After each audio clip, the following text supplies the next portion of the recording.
Now the last roundtable. We have Enric Limón and Jacobo Mendioroz from that they will discuss more from the pilots to the system action. So what the decision makers, governance, and the next steps specifically in the Catalan AMR response. So this last part will be in Spanish. I will try to add subtitles, so maybe it helps some of you. But yeah, I would like to not entertain myself more. But Jacobo Mendioroz is the Deputy General Director for Public Health Surveillance and Emergency Response from the Department of Health of Catalonia. And Enric Limón is the director of the VINCAT program that we talked about it a bit before. Is the Catalan surveillance program for healthcare associated infections and antimicrobial resistance. And VINCAT also plays a key role in monitoring antimicrobial resistance and promoting coordinated actions across the Catalan health system. So I give the floor to both of you, Enric and Jacobo, and thank you very much for being here. Gracias. Thank you, everybody. You can hear me, okay? Yeah? Yes. Thank you, everybody, to assist to this meeting. Gracias, María Olman, por vuestra capacidad de resiliencia, porque habéis sido capaces de cambiar incluso la reunión en la peor tormenta de viento que tenemos en Cataluña en los últimos 20 años. Quiero agradecer también a nuestro Project Officer su asistencia a la reunión de hoy, precisamente porque estaba hablando con Rosana Alexandre hace unos minutos, comentándole que es muy gratificante ver de dónde venimos y la situación de este meeting, ¿no? Yo creo que las presentaciones que se han realizado por parte de todas las empresas son espectaculares.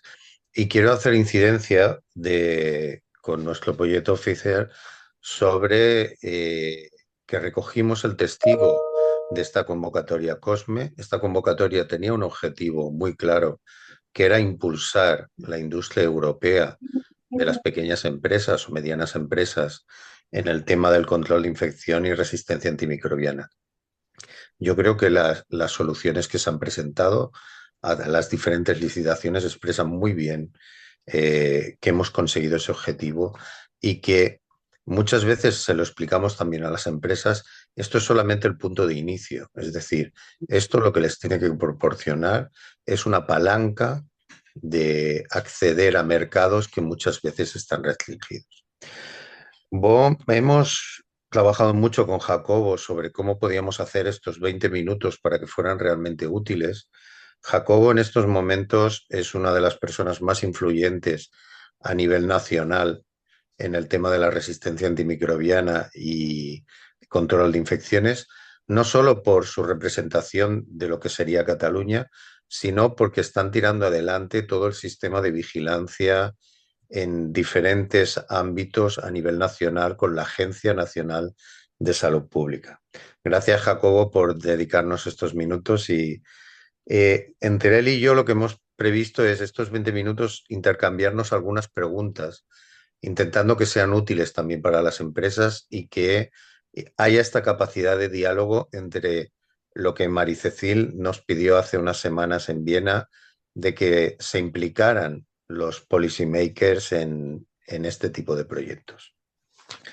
Paso, Jacobo, a hacerte alguna pequeña pregunta y luego, si quieres, intercambiamos opiniones. Con toda la visión global que tú tienes en el ámbito nacional, ¿realmente le podemos decir a las empresas que hoy están aquí asistiendo, las que verán esto posteriormente, es una prioridad la resistencia antimicrobiana en salud pública en Cataluña y en España? Bueno, gracias por la invitación y por la presentación. Creo que no me merezco, pero yo diría que ha habido y hay una clara demostración de que sí lo es. Es decir, ha habido un cambio legislativo a finales del 2024, en lo cual la red de vigilancia, que normalmente lo que hacíamos era la vigilancia, control y actuación sobre enfermedades infecciosas de declaración obligatoria, entendidas como las enfermedades que nos pueden producir un riesgo poblacional, se incluye dentro de lo que es esta vigilancia las resistencias antimicrobianas. Y eso quiere decir que entra a nivel de todos los mecanismos, tanto de preparación, de respuesta, de seguimiento de procesos, de diagnóstico, como un elemento más que nos preocupa desde el punto de salud pública, que hace que se tengan que coordinar todas las comunidades autónomas, toda la red nacional, a través del Centro Coordinador de Alertas y Emergencias, y que nos tengamos de alguna manera que preocupar también de manera intensa y de poder dar respuesta a lo que serían estas emergencias. Con el añadido de que además, una vez que esto se coordina a través del Centro de Control de Emergencias y de Alertas de Salud Pública, también tenemos los pasos, digamos, de coordinación entre comunidades y a nivel internacional, porque a partir de ahí también están los contactos con el CDC, con la OMS y etcétera, ¿no? Que actúa como punto focal de lo que es el Estado español. Por tanto, es integrar la resistencia antibiótica como una enfermedad más, como podría ser pues, la polio o el sarampión o la fiebre hemorrágica, y todo lo que se deriva de que entra en este circuito de vigilancia y respuesta. Y finalmente yo creo que además hay otro aspecto importante, que es el hecho de coordinarnos en una red estatal en la cual tenemos que participar todas las comunidades. Creo que tiene el añadido de que podremos también de alguna manera evaluar mejor, ¿no? Que ya en Cataluña se hace muy bien, pero evaluar mejor incluso cuáles son nuestros mecanismos de respuesta y qué problemas estamos identificando, porque habrá experiencias distintas, ¿no? Todo lo que sea siempre, ¿no? Y poder evaluar lo que se hace en los distintos sitios y cuáles son los resultados que se obtienen entre hospitales que a lo mejor están alejados por miles de kilómetros, pues yo creo que también es positivo de cara a luego nuestros planes de preparación y respuesta. Por tanto, eh, yo creo que se han dado los pasos legislativos a nivel estatal para poder incorporar esta vigilancia, porque es un tema que nos preocupa en el futuro de manera muy importante. Muchísimas gracias, Jacobo. Yo te hago una pregunta también. Venga. Está muy bien hablar de vigilancia, ¿no? Y de recoger datos y de hacer protocolos, crear estándares, pero luego hace falta lo que llamamos la parte más operativa, ¿no? Que esa es una de las partes que el VINCAT lleva trabajando muchísimo tiempo, ¿no? Con equipos de control de infección y con los centros sanitarios. ¿Cómo luego se operativiza? Es decir, ¿cómo se convierten esos estándares y estos datos y los protocolos que tenemos en actuaciones que realmente nos ayuden a racionalizar el uso de antimicrobianos y evitar la resistencia? No, te agradezco mucho la pregunta porque realmente este tipo de proyectos lo que aportan de innovador es que parten de las necesidades clínicas. Es decir, cada uno de los compradores que hemos estado en este proyecto hemos elaborado una detección de necesidades clínicas antes de iniciar las licitaciones. Y yo creo que eso es fundamental y es algo que la Unión Europea debería mantener. Es decir, eh, potenciar que sean los prescriptores y los que están al lado del paciente los que definen sus necesidades, se las expresan al mercado y esperan que el mercado les dé respuesta. El gran trabajo que hizo Ana en el ICO, por ejemplo, fue hablar con los infectólogos, hablar con los hematólogos, hablar con micro, hablar con la enfermera de control de infección, detectar qué necesidades había y de ahí hacer una propuesta de proyecto, ¿no? Yo creo en esto que es importante poner mucho en valor agencias como Aquas, porque Aquas es una experiencia catalana, pero es un tipo de agencia que evalúa estas innovaciones y que es capaz de elaborar recomendaciones. Por tanto, yo creo que la interrelación de salud pública, como quien dirige las grandes políticas, programas de vigilancia, como podía ser en Cataluña el VINCAT o en Andalucía el Pirasoa, son programas que hacen de intermediarios entre la parte clínica y la parte más política, ¿no?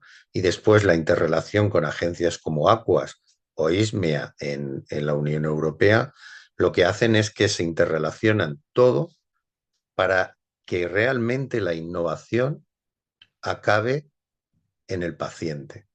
Yo creo que ese es el punto clave de este tipo de proyectos, ¿no? Que seamos capaces de trasladar esa innovación a pie de cama. Paso yo entonces a hacerte una segunda pregunta, que es, hoy hemos estado hablando y has visto diferentes experiencias, ¿no? El laboratorio de referencia de Cataluña con su detección eh, a nivel de genética, Cefate con su experiencia en PCR, pero cualquiera de estas empresas, ¿no? Que están haciendo toda esa detección microbiológica mucho más fina. Yo sé que estás inmerso en estos momentos en esta recogida de datos de microbiología. Por tanto, ¿cómo hacemos que esos datos microbiológicos, incluso ya mucho más finos de los que los teníamos hace unos años, sirvan para implementar políticas de salud pública? ¿Cómo haces para recoger estos datos y cómo los vas a utilizar a nivel de Cataluña? Bueno, es una pregunta difícil. Yo creo que hay varios aspectos que son muy importantes. Uno es que para todo el tema de la vigilancia y sobre todo del control es muy importante la rapidez en la notificación, en la detección y en las actuaciones. Todo lo que sea ahorrar tiempo en lo que son los circuitos tradicionales de diagnóstico facilitan que luego puedas tomar actuaciones en tiempo y forma para evitar la diseminación más allá de lo que nos interesa. Entonces, todo lo que es apostar por diagnósticos rápidos, ¿no?, en frente de los cultivos, para nosotros es ganar tiempo y, por tanto, también permitirnos actuar mejor. La otra parte la verdad es que es compleja porque realmente lo que estamos ahora intentando, lo que pretendemos hacer este año es definir exactamente qué programas basados en la parte microbiológica nos interesa desarrollar. Cuando digo en la parte microbiológica, quizás me debería referir mejor a la parte genómica, porque los datos genómicos tienen muchos usos, no solamente el tema de la resistencia. Tiene los usos para el control de brotes, porque personas que son portadores de una bacteria que genéticamente son idénticas nos pueden ayudar a mejorar, digamos, cómo se está diseminando esta bacteria. Hay estudios de filogenia, hay múltiples usos para los datos genómicos. Y lo que ahora pretendemos es definir para cada uno de los microorganismos que nos interesan y también para las bacterias, bueno, pues exactamente qué es lo que queremos monitorizar para cada uno de ellos. Nos interesan las Klebsiella B, nos interesan los enterococos resistentes a vanconicina, nos interesa exactamente qué y cómo lo trasladamos, es un aspecto importante. Y luego yo creo que uno de los retos más importantes es cambiar un poco quizás, ¿no?, la manera de trabajar más tradicional, porque tenemos que trabajar mucho más codo a codo con los microbiólogos, en el sentido que yo como epidemiólogo no sé si la mutación de un gen concreto en la posición 27 tiene o no un significado clínico relevante, que es lo que hablabas antes de llegar al paciente. Necesito una interpretación de esos datos, necesito una lectura fina, una lectura rápida. Y yo creo que esa es una parte en la cual, bueno, pues de alguna manera tenemos que ser capaces de que lo que nuestros compañeros de microbiología hacen muy bien, nosotros entenderlo, aplicar lo que tengamos que hacer después y, muy importante también, darles la información que ellos necesitan para también poder interpretar adecuadamente las pruebas. Porque en muchos casos, bueno, una prueba sola, digamos que desde el punto microbiológico no tiene valor. Si lo tienes en el contexto de qué es lo que está pasando y cómo está pasando, me imagino que también les puede ayudar a mirar más o menos algunas determinadas zonas de lo que está haciendo, ¿no? Y yo creo que, bueno, es lo que estamos haciendo a nivel de Cataluña, lo que luego tendremos que trasladar a la red nacional y decidir, bueno, pues qué partes de lo que son los datos microbiológicos, que ya sabéis son enormes, ¿no?, son realmente útiles para luego aplicar políticas de impacto basados en los resultados que obtengamos, porque es un campo muy amplio. Entonces, y cada bacteria es un mundo, y cada virus es un mundo, y cada uno tiene sus particularidades. Yo creo que es uno de los aspectos que a mí particularmente me hace mucha ilusión porque lo considero nuevo, lo considero interesante e innovador, pero que costará implementar, la verdad. Muchas gracias. A mí hay otro de los temas también, hablando de impacto, que me gustaría preguntarte, porque creo que hay un aspecto del Big Cat que es muy interesante, porque siempre se ha considerado, entre comillas, un poco delicado, que es el tema del benchmarking, ¿no? Porque el poder de alguna manera transparentar los datos relacionados con, bueno, pues con las resistencias antibióticas que puede tener el centro, pues a veces quizás no se vive demasiado bien cuando yo soy el centro, digamos, un poco más afectado que el del vecino, ¿no? Pero yo creo que es un tema también muy importante, el que seamos capaces de transparentar estos datos entre nosotros y hacia afuera, ¿no? Entonces, este proyecto, esta idea de poder transparentarlo, de poner los datos comparables, ¿en qué se puede traducir después a nivel de los cambios que los propios centros pueden implementar o de las estrategias que ellos desarrollarán a nivel interno? No, yo la verdad es que está siendo una experiencia increíble participar en la Jan-Ray 2 que lidera Marie-Cécile a nivel europeo. ¿Por qué? Porque nos está permitiendo hacer este benchmarking a nivel europeo y es una de las de las grandes peticiones que nos está haciendo el ECDC. Es decir, necesitamos disponer de datos, necesitamos ir bajando estos datos a nivel de país, a nivel de comunidad, a nivel de hospital, a nivel de servicio. ¿Por qué? Porque el benchmarking lo que nos facilita es la mejora. Yo siempre digo que en nuestro caso el benchmarking muchas veces repercute negativamente en quien hace bien la vigilancia. A mí, yo en los hospitales catalanes siempre me preocupa mucho más quien tiene 0 infecciones que quien tiene un número considerable de infecciones. ¿Por qué? Porque el que tiene 0 no vigila y además no es consciente de que, de que tiene ese problema. En cambio, quien es capaz de realizar la vigilancia, quien es capaz de implantar un sistema de vigilancia estable y un sistema de vigilancia que vaya incorporando las novedades, como está pasando en el Hospital del Mar, con la vigilancia genómica del laboratorio, ¿no? Es decir, antes nosotros decíamos, tenemos 3 casos en la UCI de cierto patógeno, tenemos un brote, ¿no?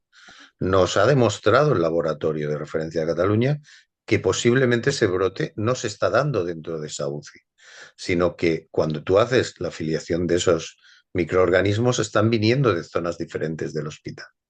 Por tanto, esa incorporación de nuevas tecnologías y esa capacidad de que los centros sean conscientes mediante el benchmarking de la situación a la que se enfrentan es realmente lo que posibilita una posibilidad de mejora.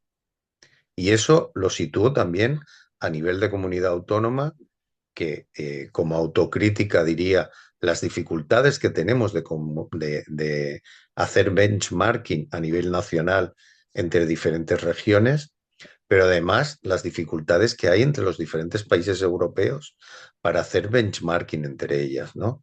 Por tanto, yo creo que Jan-Ray 2 es un motor de cambio que está propiciando que el ECDC haga peticiones muy formales a los Estados miembros para que el benchmarking forme parte de la forma en que trabajamos. Y voy a finalizar, porque estamos muy justos en el tiempo, con una última pregunta que tiene que ver con la velocidad de respuesta. Pusiste en marcha durante el COVID y la experiencia tuya ha marcado un antes y un después a la hora de expresar los datos, ¿no? Pusisteis en marcha todo un sistema de vigilancia mediante detección precoz, con plataformas de visualización de datos rápidas, ¿no? Y yo creo que me preguntabas por el benchmarking, pero yo creo que la Agencia de Salud Pública, el sistema de salud pública nacional, tiene que agilizar mucho más la visualización de estos datos, ¿no? Por tanto, yo te preguntaría, porque además vosotros tenéis una petición que en la Genrai 2 estamos trabajando mucho, y es que no nos podemos centrar únicamente en el concepto humano. Es decir, tú vas recogiendo datos del ámbito animal, del ámbito ambiental, es decir, todos estos datos integrados, ¿no?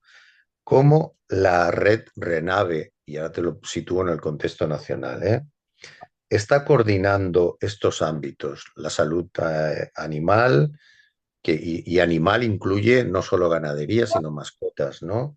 O la salud ambiental, y cómo esto forma parte de una política One Health para el Departamento de Salud. Bueno, yo te diría dos cosas. Primero, nosotros ahora mismo, después de la pandemia, tenemos lo que desarrollamos fundamentalmente era un circuito de respuesta rápida ante alertas y emergencias. Para poder hacer ese circuito, que ahora no tenemos activado, por decirlo así, del todo, porque no nos hace falta, hicimos todo un trabajo enorme de integración de todo lo que eran los datos de laboratorio, todos los datos clínicos de atención primaria, todos los datos de hospitalaria, todo eso juntarlo en un sitio, también tener plataformas para que pudieran introducirse datos desde las propias empresas cuando hacíamos test antigénico, todo el tema del trazado de los casos con personas que llamaban, todo lo de poder programar pruebas de manera automatizada. O sea, hay todo un ecosistema tecnológico de respuesta dormido, porque no lo utilizamos, pero sí que estamos utilizando toda la parte de integración, que es lo que llevamos mucho tiempo trabajando. Claro, durante este tiempo se han incorporado muchas técnicas nuevas, los arrays, las PCRs multiplex, los whole genome sequencing, etcétera, etcétera, que ha hecho pues, que hayamos tenido que hacer muchas modificaciones.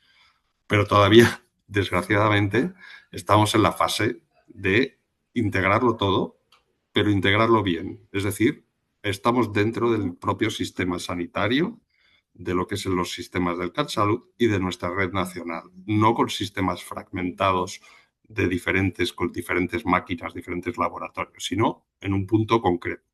No solo eso, sino que está todo integrado, está automatizado, está codificado para que los sistemas se puedan hablar utilizando estándares internacionales, para que la información pueda vehiculizarse. Tiene toda una serie de mejoras tecnológicas. Todo eso que es la base de lo que estamos haciendo tiene evidentemente otras ramificaciones. Y vuelvo quizás a la parte que hablábamos antes. A nivel de estatal es mucho más fácil establecer colaboraciones transversales en base ya a un sistema potente donde podamos utilizarlo también para incorporar datos relacionados con salud animal, con mapeos de resistencias ambientales, etcétera. En Cataluña hemos puesto en marcha desde el año pasado en el tema ambiental ya un proyecto piloto de monitorización de resistencias antibióticas en aguas residuales que hemos implementado en 3 hospitales de Cataluña y que a finales de este año tendremos. Es difícil porque las aguas residuales no diferencian humanos de animales y tampoco están específicamente diseñadas para recoger muestras de un sitio, aparte de estos colectores hospitalarios que hemos instalado, que ya veremos, ¿no? Pero creo que al final lo que nos permite el poder tener los sistemas de información que integran datos de diferentes ámbitos, de diferentes sistemas, con una metodología común de codificación, de interpretación, de análisis y de visualización, es el paso para, una vez acabado el nuestro propio, ir incorporando pues otras áreas del conocimiento, ya digo, mediante mapas, mediante análisis variados, etcétera, que nos puedan ayudar, digamos, a tener una perspectiva más amplia de lo que está pasando, ¿no? Pero todavía estamos, digamos, en la fase de construcción del núcleo duro de lo que vamos a necesitar para más adelante. Y ya para acabar y no extendernos más, yo también me gustaría hacerte una pregunta, porque yo creo que, ¿no?, lo que nos ha presentado hoy en este proyecto y todos estas... lado, pues Enrique y Vincat, que están interesados pues, en disminuir las tasas de infecciones nosocomiales, ¿no? En nuestro proyecto parece que los resultados preliminares, pues parece que hemos conseguido este último objetivo y ahora estamos en fase de cuantificar económicamente pues, este hecho. Lo digo porque nosotros vamos a terminar este estudio en febrero, ¿vale? Nosotros hemos hecho 600 estudios genómicos de 600 cepas y en febrero se acaba. sacar la financiación europea y estamos muy preocupados porque, por la continuidad del proyecto, ¿no? Porque pensamos que este proyecto debería continuar, ¿no? Para ello somos conscientes que tenemos que presentar números, somos conscientes de las barreras que nos vamos a encontrar, primero tenemos que convencer a nuestro gerente del hospital y demás, pero quería saber si a ambos, a Jacobo y Enric, desde vuestro punto de vista, ¿cómo se pueden apoyar este tipo de iniciativas que parece que casan con vuestros objetivos para que haya continuidad? Bueno, desde mi punto de vista, lo que he comentado antes de la red nacional y etcétera, ya digo que es un proyecto que empieza o sea, no es que empiece a desarrollarse, lleva tiempo desarrollándose, pero hemos tenido que empezar primero por lo que es el marco legal, ¿no? Que nos permita hacer una serie de cosas. Pero luego, evidentemente, luego esto tendría que tener, ¿no?, una financiación que soporte el desarrollo de las redes de vigilancia y de los mecanismos de preparación y respuesta a alertas de emergencia de salud pública. Para nosotros, que es lo que ya llevamos tiempo trabajando, necesitamos, entre comillas, blindar ciertos aspectos de programas de vigilancia y algunos de ellos tendrán su correspondencia molecular o se necesitará la parte molecular para hacerlos a cabo.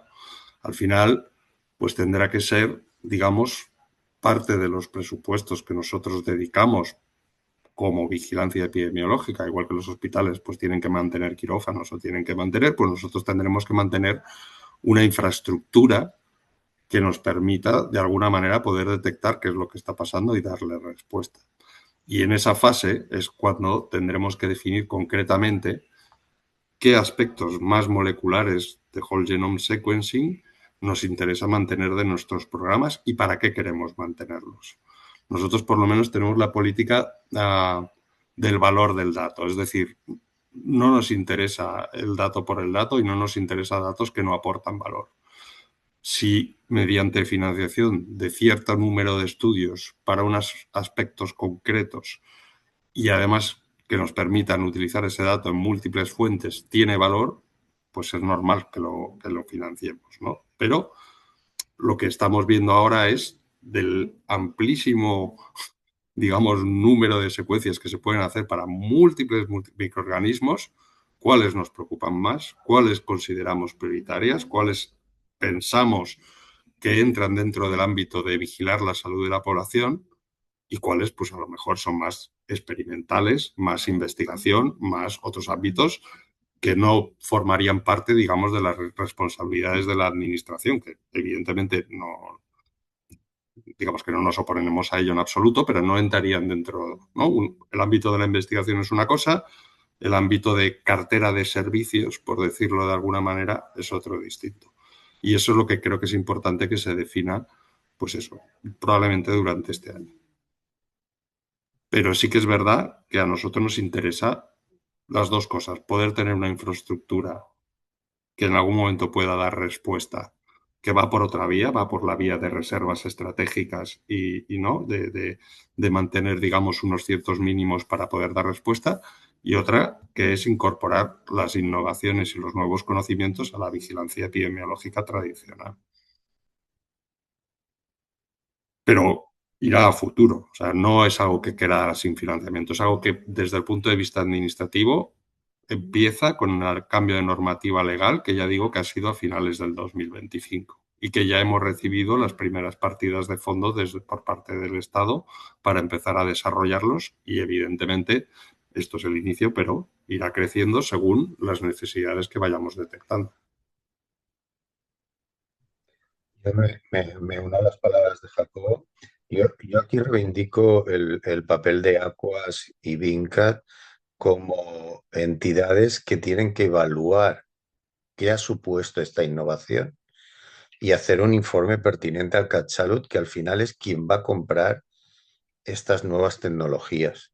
Yo creo que es fundamental este papel intermedio en que nosotros seamos capaces de hacer un informe de impacto, es decir, qué significa implantar estas nuevas técnicas y qué repercusión va a tener para el paciente.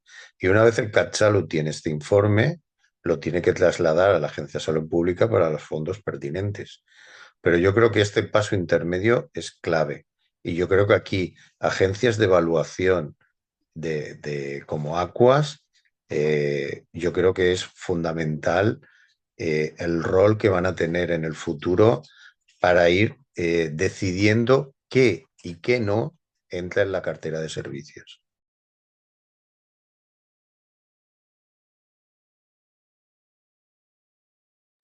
Entendido, entendido. Perfecto, no, muchas gracias, ¿eh?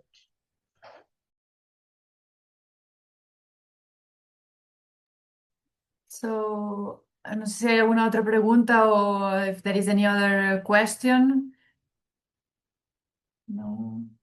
Okay. Then, also in view of